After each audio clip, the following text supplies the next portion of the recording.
चलिए आज हम लोग क्लास 9 के जो एक्सरसाइज 4.3 है, ठीक है, उनका हम ग्राफ बनाएंगे। ठीक है, तो चैप्टर में ग्राफ है और ग्राफ को ही हम करते हैं। वैसे ही हम उदाहरण आपको ऑफलाइन क्लास में बता चुके हैं। आज हम ये ऑनलाइन क्लास में आपको ये ग्राफ बता रहे हैं। फिर चलिए, एक नंबर सवाल है आपका, आरेख खींचने के लिए कहा है और सवाल बोर्ड पर लिखा हुआ है x + y = 4। ठीक है, और आपको ये पहले बता चुके हैं कि जब भी ग्राफ बनाएंगे कुछ आसान अंकों को हम समीकरण में सेट करेंगे ताकि हमें ग्राफ खींचने में कोई परेशानी नहीं हो। ठीक है, तो आगे बढ़े।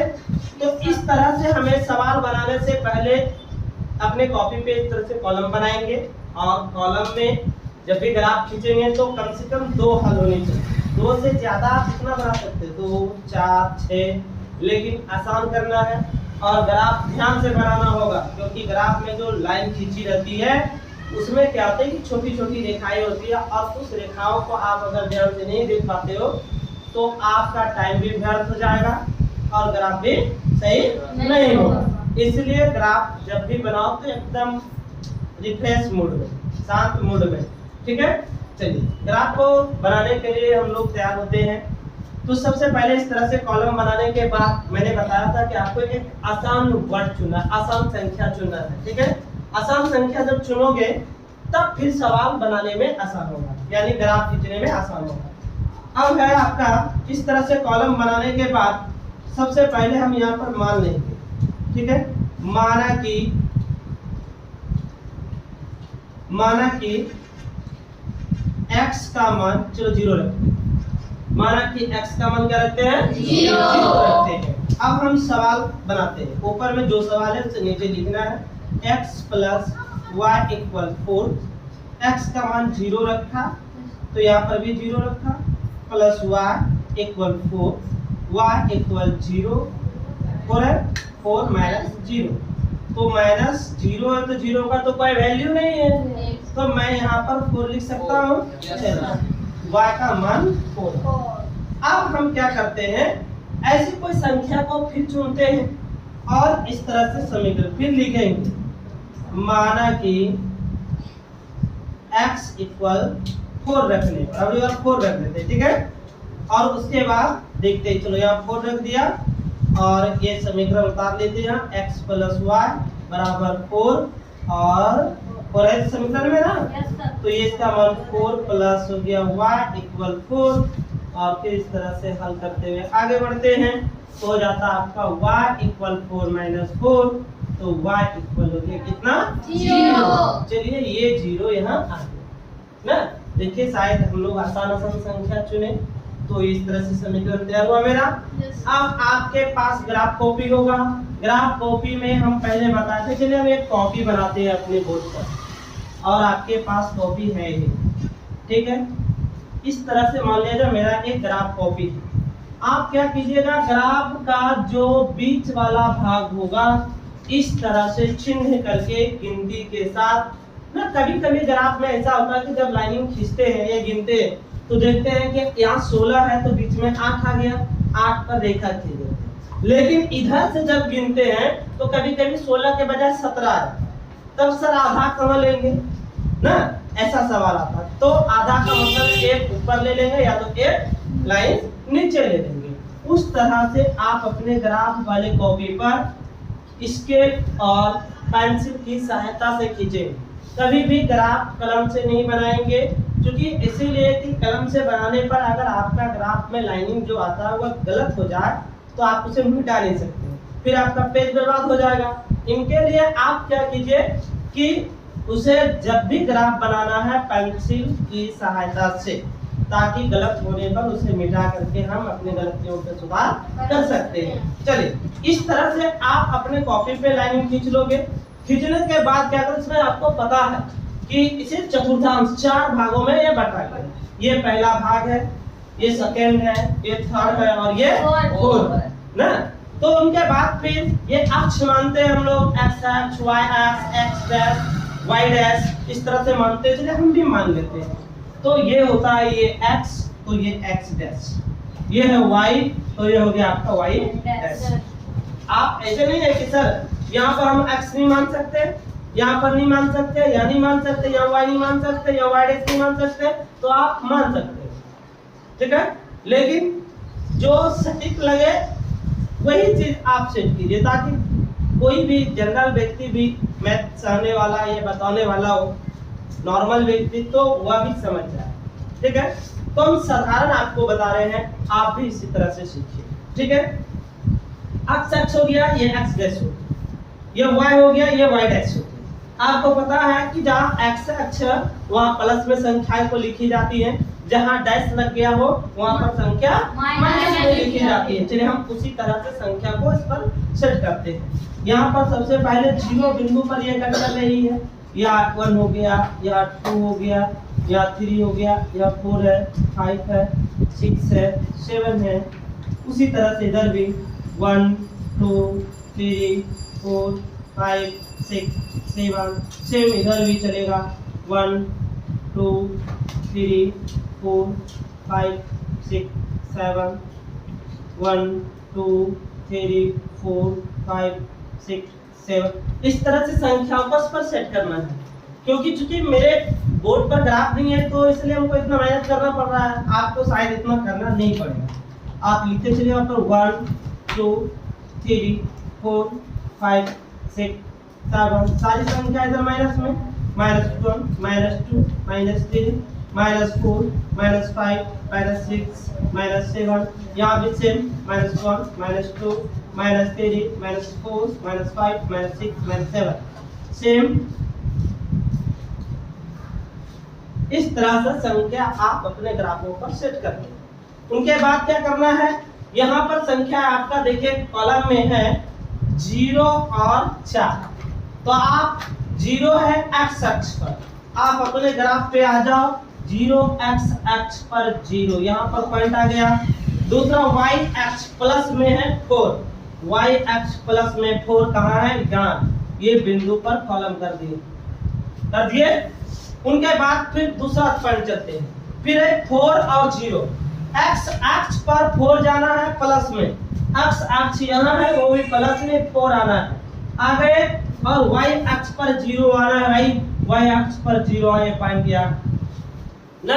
अब क्या करोगे, अब ये दोनों पॉइंट आपका मिल गया, ये दोनों पॉइंट को आप क्या कर दोगे, कट कर दोगे ना। आप स्केल की सहायता से करोगे ताकि ये दोनों पॉइंट के बीच में रेखा कटे। मेरे पास स्केल नहीं है, हो सकता है टेढ़ा, बाकी आप स्केल की सहायता से करोगे, हाथ से कभी भी प्रयास नहीं करोगे कि हम खींच दें, ठीक है। इस तरह से इस बिंदुओं को कटा दीजिए। और ऐसा नहीं है कि बिंदु टू बिंदु पर ही रेखा खींचना है, बिंदु से बाहर कर देना, ताकि कोई भी स्केल लगा करके आपका अगर जांच करे तो उसे मिस ना हो, ठीक है। इसलिए आप बिंदु से दोनों साइड कुछ ना कुछ रेखाओं को बाहर कर देंगे, ठीक है। अब देखिए यहाँ पर कौन कौन से बिंदु कटा, कौन कौन सा बिंदु कटा यहाँ पर बताइए।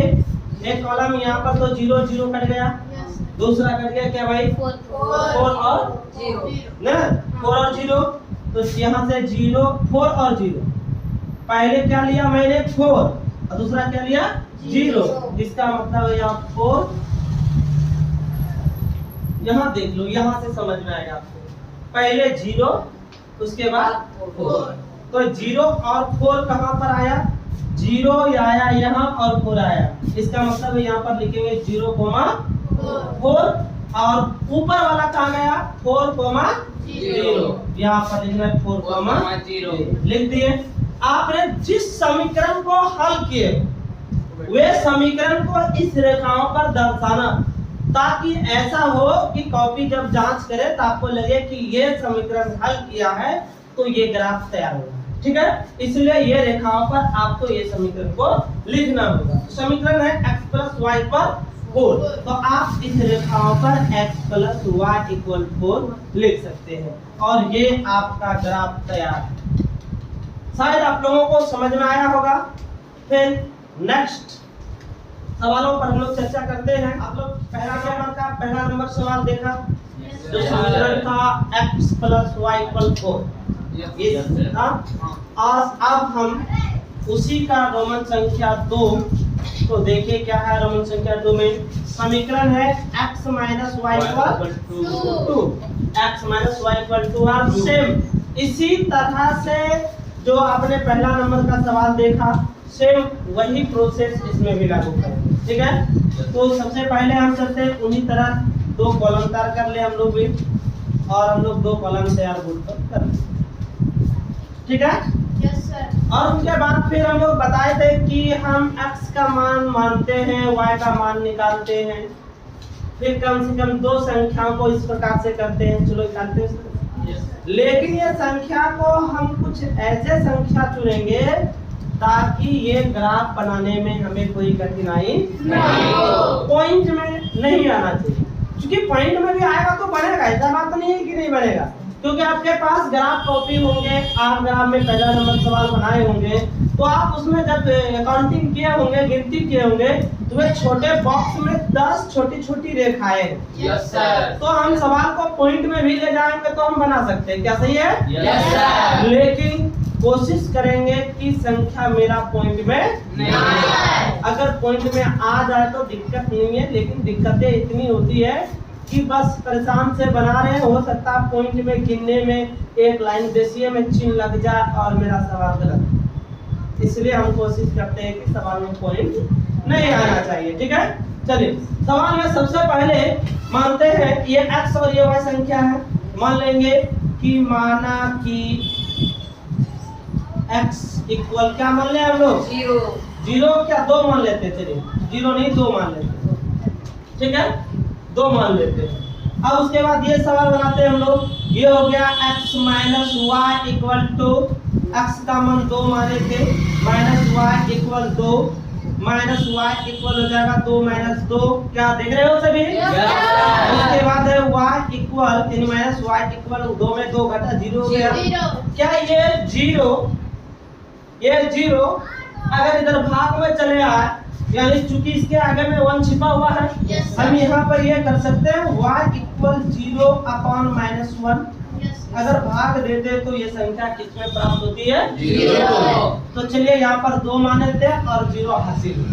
ठीक है, इसी तरह से दूसरी संख्या को भी हम लोग ज्ञात करेंगे। फर्स्ट तो हो गया, दूसरा तब तैयार करते हैं हम लोग। तो दूसरा में भी हम लोग इसी टाइप से मानते हैं। माना कि x इक्वल, अगली बार हम लोग यहाँ पर 0 मान लेते हैं। x का मान क्या रख लेते हैं? अगली बार 0 रख लेते हैं। तो चलिए 0 उतार देते हैं यहाँ पर। x minus y equal two 0 minus y equal two minus y equal two, तो ये माइनस इधर है ना? यस। तो इधर का मतलब क्या समझते हो? इधर का मतलब क्या समझते हो? बोलिए। ये जो माइनस में, इसका मतलब इधर प्लस में चला जाएगा?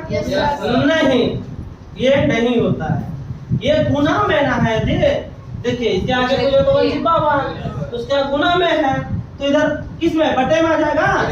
तो 2 बटे माइनस 1 आ गया, तो y इक्वल माइनस 2 होगा क्या?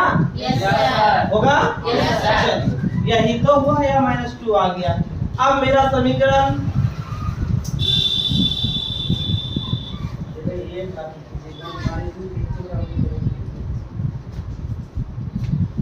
ठीक है, तो फिर इस तरह से हम लोग इधर ग्राफ बनाएंगे ना। अब ग्राफ खींचते हैं हम, आप भी अपने कॉपी पे खींचोगे। चलिए हम, मेरा ग्राफ कॉपी यहाँ तैयार है।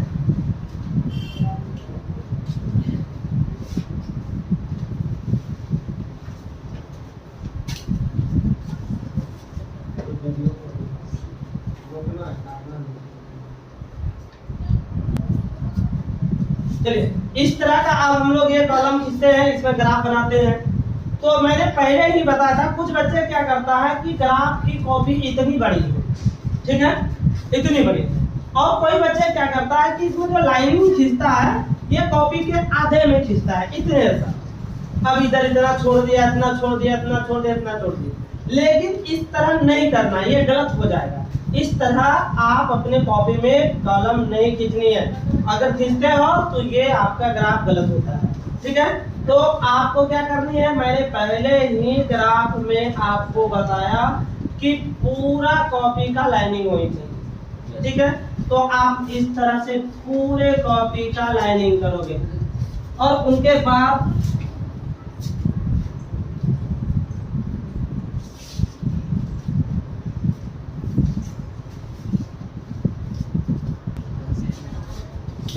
उसके बाद इस तरह से कॉलम में मान लीजिए इधर x x हो गया, इधर x डैश हो गया, इधर y हो गया और इधर y डैश हो गया। आप इस तरह से भी कॉपी में खींचे थे पहले वाला और इस तरह से भी।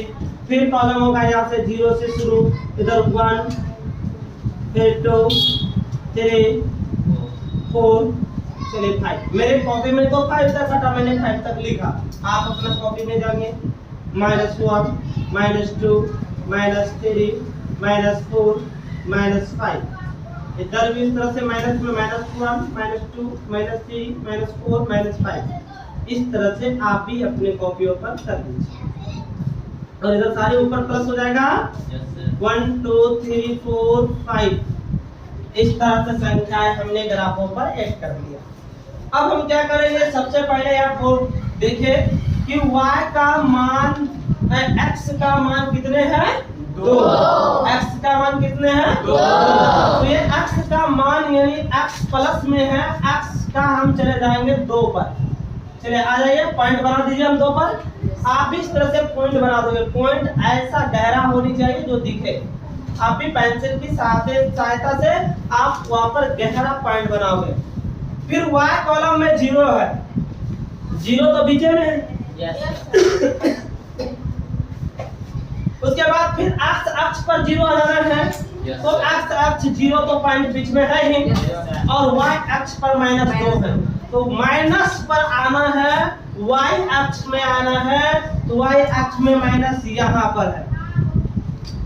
क्या दोनों पॉइंट देखिए, आपको शायद दिखता होगा पूरा गहरा गहरा पॉइंट मैंने बनाया और आप फिर इसी तरह से स्केल की सहायता से दोनों कॉलम को क्या करोगे, खींच लोगे ना। इस तरह से खींचने के बाद फिर इस पर पॉइंट बताना। देखिए पहले हम खींच लेते रहे, खींच लिया इस तरह से। खैर मेरे पास स्केल नहीं था इसलिए पॉइंट से थोड़ा बाहर हो गया। आपका पॉइंट से बाहर नहीं होना चाहिए। अगर जरा सा भी एक रेखा भी मिस होता है तो आपका ग्राफ फ्लॉप हो जाएगा, ठीक है, गलत हो जाएगा। इसलिए आप इस रेखा पर एकदम सही आप स्केल को रख के खींचोगे। चलिए मैं तो खींच दिया। अब आपका देखिए कॉलम है 0 और 2। सबसे पहले हम लोग 0 और 2 गए थे ना, 2 और 0 गए थे, 2 और 0 गए थे, पहले 2 और 0 गए थे। तो इस बिंदु पर हमने क्या लिखेंगे बताओ, 2 और 0।